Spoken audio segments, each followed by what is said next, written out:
Kadang kita butuh cara berpikir yang benar-benar berbeda untuk memecahkan masalah yang rumit sehari-hari.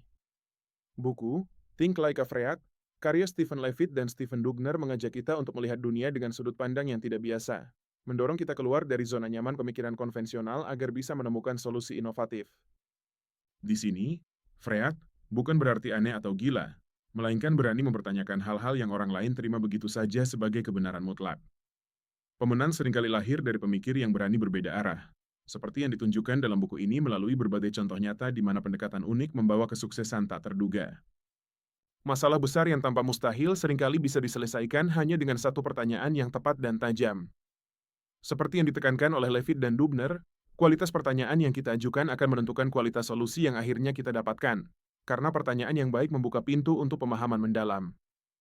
Banyak masalah dalam hidup muncul karena kita terlalu takut terlihat bodoh di mata orang lain, sehingga enggan mengakui ketidaktahuan kita.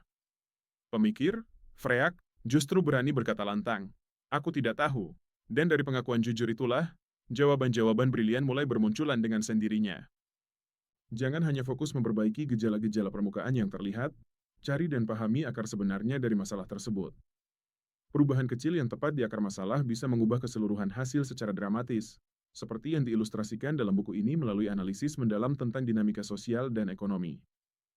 Levitt dan Dubner percaya bahwa perilaku manusia pada dasarnya digerakkan oleh insentif-insentif yang ada di sekitarnya.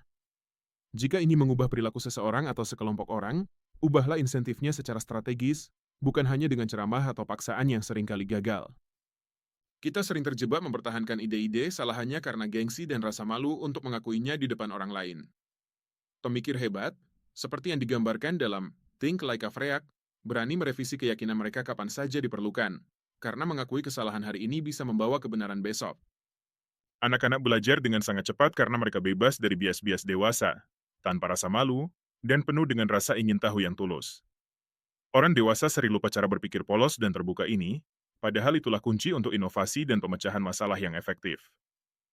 Saat semua orang bilang, tidak mungkin, dan menyerah begitu saja, pemikir Freya justru bertanya, kenapa tidak? Karena batas-batas yang tanpa kokoh itu seringkali hanya ada di pikiran kita sendiri, dan dengan keberanian, kita bisa menembusnya.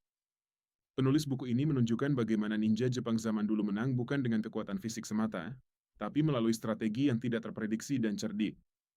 Kadang, cara-cara yang tampak aneh atau tidak konvensional justru menjadi yang paling efektif dalam menghadapi tantangan besar. Pemikir kreatif sejati tidak menunggu persetujuan atau pujian dari orang lain sebelum bertindak. Mereka fokus sepenuhnya pada pencarian kebenaran, bukan pada tepuk tangan atau validasi eksternal, yang memungkinkan mereka untuk tetap autentik dan inovatif. Drama dan emosi sering menipu kita dengan ilusi yang salah, sementara data yang akurat justru membuktikan fakta secara objektif. Pemikir Freak selalu mencari bukti empiris dan data sebelum mengambil keputusan penting, menghindari jebakan asumsi yang tidak berdasar. Hidup kita benar-benar berubah ketika kita mulai menciptakan dan bertindak, bukan hanya mengamati dari pinggir. Pemenang sejati adalah mereka yang mengeksekusi ide-ide mereka dengan tekad, bukan sekadar membicarakannya tanpa aksi nyata. Tiga kata sederhana ini, saya tidak tahu, adalah kunci pembuka untuk ide-ide baru yang segar dan inovatif.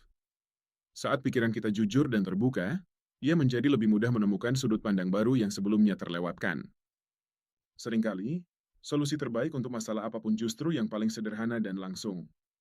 Kita hanya perlu berhenti menganggap semua masalah sebagai sesuatu yang rumit dan mulai mencari kesederhanaan di baliknya.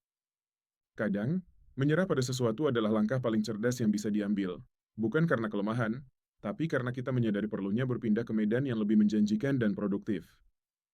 Pemikir Freud selalu bertanya, mencoba hal baru, dan terus mencari pengetahuan lebih dalam. Rasa ingin tahu yang kuat ini membawa mereka ke peluang-peluang emas yang sering dilewatkan oleh orang lain yang kurang penasaran. Kamu bisa mulai berpikir lebih cerdas dengan melihat dunia dari sudut pandang yang tidak biasa, seperti yang diajarkan dalam Think Like a Freud. Jika video ini membuka pikiranmu, jangan lupa klik like, tulis ide, Freud, versimu sendiri di komentar, dan subscribe untuk mendapatkan inspirasi berpikir kritis berikutnya.